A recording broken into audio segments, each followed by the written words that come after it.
The night Damian Cross became king, the sky over Blackthorn Ridge was clear and full of stars, and every wolf in the kingdom gathered to watch him take his father's place. Torches lined the stone courtyard. Drums beat in a slow, steady rhythm. Damian stood at the top of the stairs in his ceremonial coat, his shoulders straight, his face calm, though inside he felt anything but calm.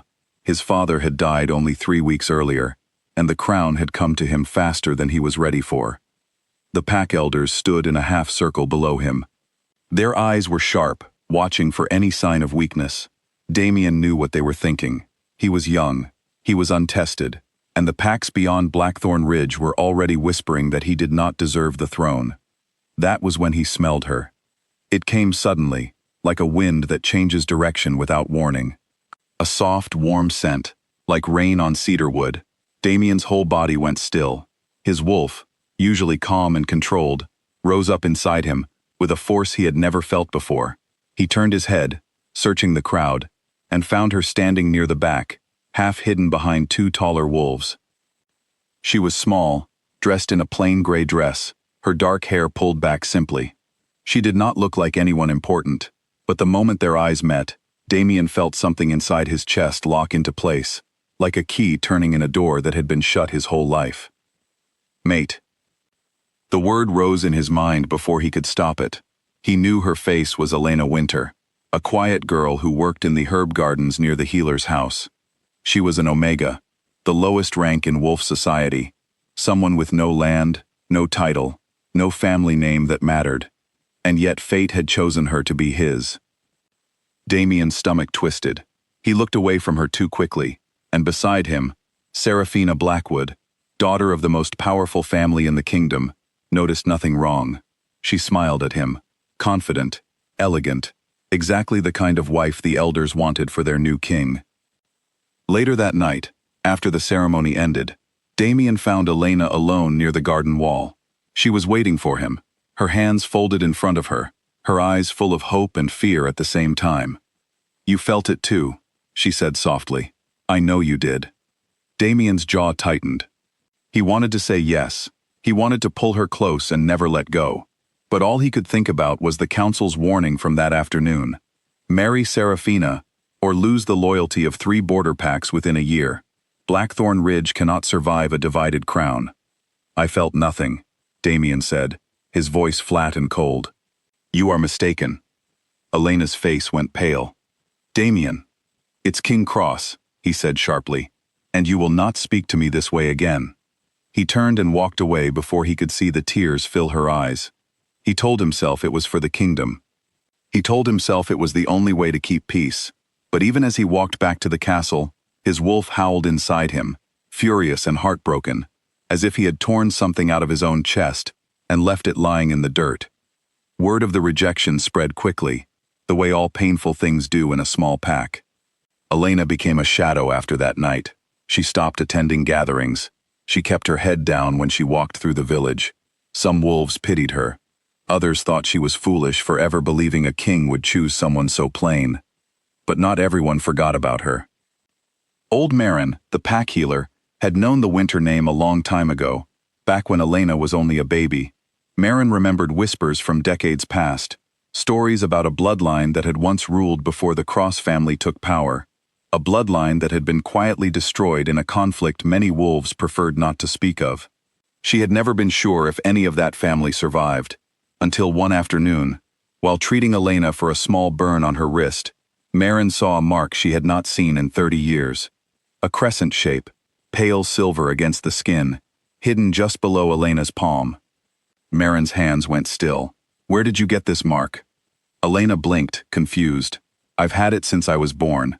My mother always told me to keep it covered. She said it would only bring trouble." Marin's heart pounded. She had seen that mark once before, on a portrait locked away in the old records room, a portrait of the last true heir of the Winter line, the family that ruled Blackthorn Ridge long before the Cross bloodline rose to power through war and alliance. If this mark was real, then Elena was not a nobody. She was something far greater than an Omega, with no name. Marin said nothing to Elena that day, not wanting to frighten her with something she could not yet prove. But she spent the following nights searching through old records, comparing symbols, checking ancient family trees that had been buried for generations. Slowly, carefully, the truth began to take shape. Elena's mother had not been an ordinary Omega either. She had fled to Blackthorn Ridge from a neighboring territory years ago, hiding her identity to protect her only child from wolves who might have seen the Winter bloodline as a threat worth eliminating. She had died when Elena was young, leaving her daughter with no memory of who she truly was, only a warning to stay quiet and stay hidden. Marin finally brought her findings to the pack elders, knowing it would shake the kingdom to its core. The elders were stunned into silence. According to the oldest laws of Blackthorn Ridge, laws written long before the Cross family ever held the throne, the Winter bloodline carried an authority higher than any crown given through war or marriage.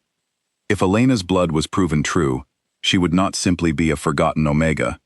She would be the rightful voice of the land itself, the one bloodline every wolf, king included, was bound by ancient law to respect.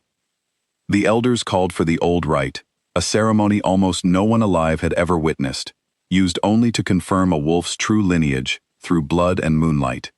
Word of the coming ceremony spread through Blackthorn Ridge like wildfire. Damien heard it from his advisors, his face draining of color as the pieces came together in his mind.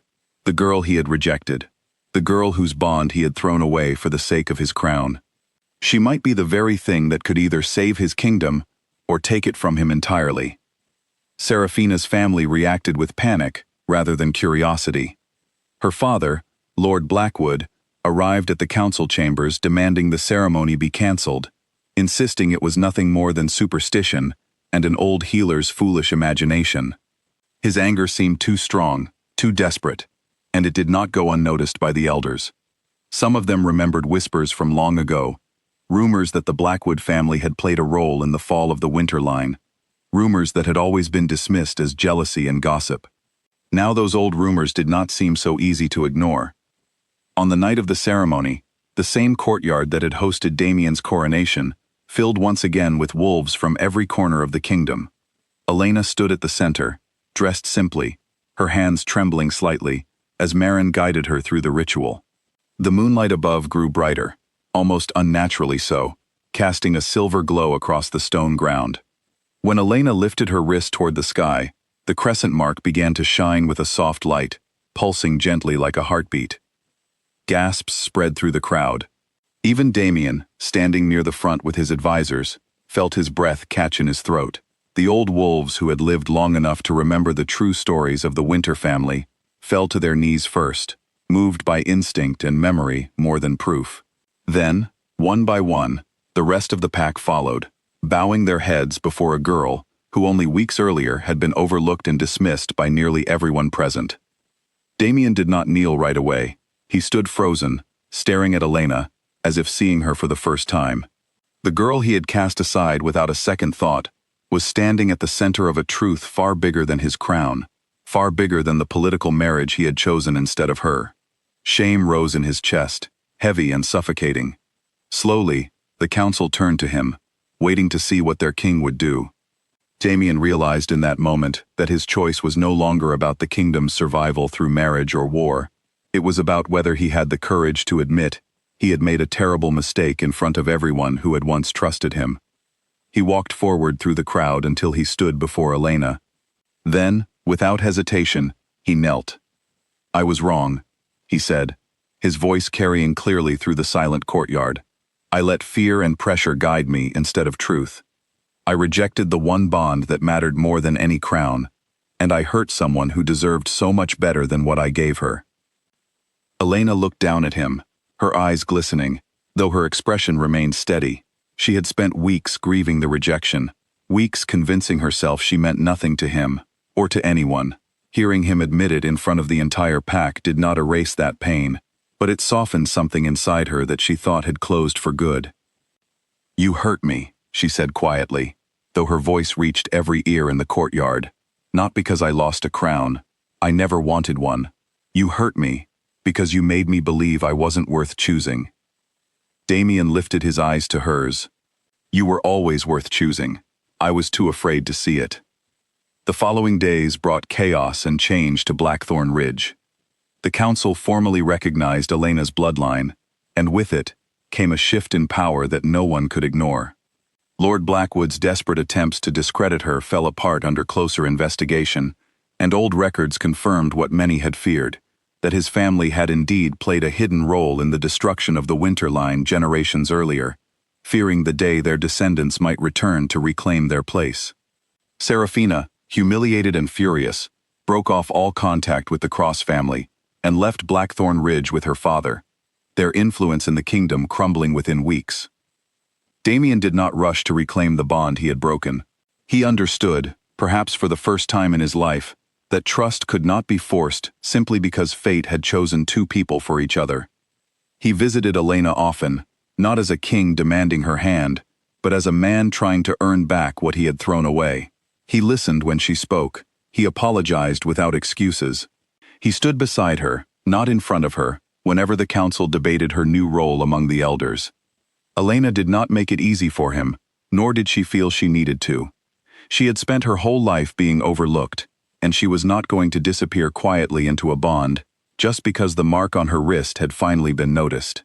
She wanted a partner who saw her as an equal, not a prize returned to him by fate. Weeks turned into months. Slowly, carefully, Damien proved himself, not through grand gestures, but through small, honest moments. He defended her decisions in council meetings, even when they were unpopular. He learned about her mother's history, and together, they visited the healer's old records to piece together the story of the family Elena had never truly known. One evening, beneath the same moon that had revealed her bloodline, Damien found Elena in the garden, where he had once rejected her. "I'm not asking for the crown," he said gently. "I'm asking for you, if you'll still have me." Elena studied him for a long moment. Then, for the first time since that painful night months earlier, she allowed herself to smile. "Then you'll have to keep proving it," she said. "Every day, not just tonight." "I will," Damien promised, "for as long as you'll let me." In the months that followed, the two bloodlines united, not through forced tradition, but through mutual respect earned the hard way. The packs that once doubted Damien's leadership found new strength in the balance between the old Winter wisdom and the Cross family's authority. Elena took her place among the elders, her voice carrying weight not because of a crown, but because of the truth she represented, and the compassion she brought to a court that had once ignored her. Blackthorn Ridge entered an era of peace unlike anything the older wolves could remember, built not on a rushed political marriage, but on a bond that had been broken, mourned, and finally rebuilt with honesty. Damien often thought back to the night he rejected her, the night fear had almost cost him everything that truly mattered. He never forgot the lesson it taught him, that true strength was not found in protecting a crown, but in having the courage to choose what was right, even when it seemed like the harder path. And every year, on the anniversary of the night her bloodline was revealed, the wolves of Blackthorn Ridge gathered beneath the moon, not to honor a king, but to honor the quiet girl who had once been cast aside, and who had, in the end, brought the entire kingdom to its knees, not through force, but through truth.